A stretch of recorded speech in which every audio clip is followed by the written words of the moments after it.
ହିତୋପଦେଶ ଅଧ୍ୟାୟ 30। ଜାକିର ପୁତ୍ର ଆଗୁରର କଥା ଅର୍ଥ ଭାରକ୍ତି। ସେ ମନୁଷ୍ୟ ଇଥିଏଲକୁ ଅର୍ଥାତ୍ ଇଥିଏଲ ଓ ଉକଲକୁ କହେ, ଅବଶ୍ୟ ମୁଁ ମନୁଷ୍ୟ ଅପେକ୍ଷା ପଶୁବତ୍, ପୁଣି ମୋଠାରେ ମନୁଷ୍ୟର ବିବେଚନା ନାହିଁ। ମୁଁ ଜ୍ଞାନ ଶିଖି ନାହିଁ, ଅବା ଧର୍ମସ୍ୱରୂପଙ୍କ ବିଷୟକ ବିଦ୍ୟା ମୋଠାରେ ନାହିଁ। କିଏ ସ୍ୱର୍ଗାରୋହଣ କରି ସେଠାରୁ ଅବରୋହଣ କରିଅଛି? କିଏ ଆପଣା ମୁଷ୍ଟିରେ ବାୟୁ ଏକତ୍ର କରିଅଛି? କିଏ ଆପଣା ବସ୍ତ୍ରରେ ଜଳସମୂହକୁ ବାନ୍ଧିଅଛି? କିଏ ପୃଥିବୀର ସବୁ ସୀମା ନିରୂପଣ କରିଅଛି? ତାହାଙ୍କର ନାମ କଣ? ତାହାଙ୍କ ପୁତ୍ରର ନାମ କଣ? ଏହା ଯେବେ ଜାଣ, ତେବେ କୁହ। ପରମେଶ୍ୱରଙ୍କର ପ୍ରତ୍ୟେକ ବାକ୍ୟ ପରୀକ୍ଷାସିଦ୍ଧ।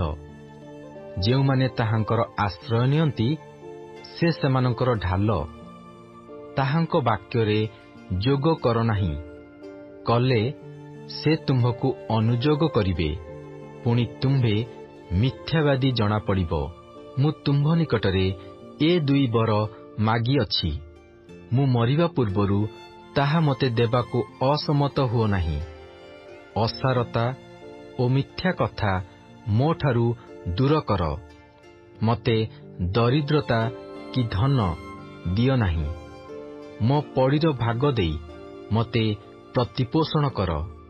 ନୋହିଲେ ମୁଁ ପରିତୃପ୍ତ ହୋଇ ତୁମ୍ଭକୁ ଅସ୍ୱୀକାର କରି କହିବି, ସଦାପ୍ରଭୁ କିଏ? କିଏବା ଦରିଦ୍ର ହେଲେ ଚୋରି କରି ଆପଣା ପରମେଶ୍ୱରଙ୍କର ନାମ ମିଥ୍ୟାରେ ନେବି। ଦାସର ପ୍ରଭୁ କତିରେ ତାହାର ଅପବାଦ କର ନାହିଁ, କଲେ ସେ ତୁମ୍ଭକୁ ଅଭିଶାପ ଦେବ ଓ ତୁମ୍ଭେ ଅପରାଧୀ ଗଣିତ ହେବ। ଯେଉଁମାନେ ଆପଣା ପିତାକୁ ଶାପ ଦିଅନ୍ତି, ପୁଣି ଆପଣା ମାତାକୁ ଆଶୀର୍ବାଦ କରନ୍ତି ନାହିଁ, ଏପରି ଏକ ବଂଶ ଅଛି।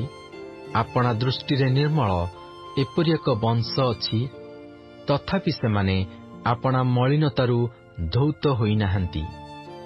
ଏକ ବଂଶ ଅଛି, ଆଃ, ସେମାନଙ୍କ ଦୃଷ୍ଟି କିପରି ଉଚ୍ଚ! ସେମାନଙ୍କ ଚକ୍ଷୁର ପତା ଉତ୍ଥିତ ହୋଇଅଛି। ପୃଥିବୀରୁ ଦୁଃଖୀମାନଙ୍କୁ ଓ ମନୁଷ୍ୟଗଣ ମଧ୍ୟରୁ ଦରିଦ୍ରମାନଙ୍କୁ ଗ୍ରାସ କରିବା ପାଇଁ ଯେଉଁମାନଙ୍କର ଦନ୍ତ ଖଡ୍ଗ ପରି ଓ କଳଦନ୍ତ ଛୁରୀ ପରି ଏପରି ଏକ ବଂଶ ଅଛି। ଜୋକର 2 କନ୍ୟା ଅଛନ୍ତି, ଯେଉଁମାନେ କହନ୍ତି, ଦିଅ ଦିଅ। 3ଟା ବସ୍ତୁ ଅଛି, ଯାହା କେବେ ତୃପ୍ତ ନୁହେଁ, ପୁଣି 4 ବସ୍ତୁ କେବେ କହେ ନାହିଁ, ଯଥେଷ୍ଟ ହେଲା। ପାତାଳ ଓ ବନ୍ଧ୍ୟା ଗର୍ଭ, ଜଳରେ ଅତୃପ୍ତ ଭୂମି ଓ ଅଗ୍ନି, ଯେ କହେ ନାହିଁ, ଯଥେଷ୍ଟ ହେଲା। ଯେଉଁ ଚକ୍ଷୁ ଆପଣା ପିତାକୁ ପରିହାସ କରେ ଓ ମାତାର କଥା ମାନିବାକୁ ତୁଚ୍ଛ ବୋଧ କରେ, ତାହା ଉପତ୍ୟକାର ଡାମରାକୁଆମାନେ କାଢ଼ି ପକାଇବେ। ପୁଣି ଉତ୍କର୍ଷ ପକ୍ଷୀର ଛୁଆମାନେ ତାହା ଖାଇବେ। 3 କଥା ମୋହର ବୋଧାଗମ୍ୟ, ପୁଣି 4 କଥା ମୁଁ ଜାଣୁନାହିଁ। ଆକାଶରେ ଉତ୍କର୍ଷ ପକ୍ଷୀର ଗତି, ପ୍ରସ୍ତରରେ ସର୍ପର ଗତି, ସମୁଦ୍ର ମଧ୍ୟରେ ଜାହାଜର ଗତି, ଯୁବତୀଠାରେ ପୁରୁଷର ଗତି, ସେହି ପ୍ରକାର ବ୍ୟଭିଚାରିଣୀ ସ୍ତ୍ରୀର ଗତି। ସେ ଖାଇ ମୁହଁ ପୋଛିଦିଏ ଓ କହେ, ଆମ୍ଭେ କିଛି ଅଧର୍ମ କରିନାହୁଁ। 3 କଥାର ଭାରରେ ପୃଥିବୀ କମ୍ପିତ ହୁଏ, ପୁଣି 4 କଥାର ଭାରରେ ମଧ୍ୟ ତାହା ସେ ସହିପାରେ ନାହିଁ।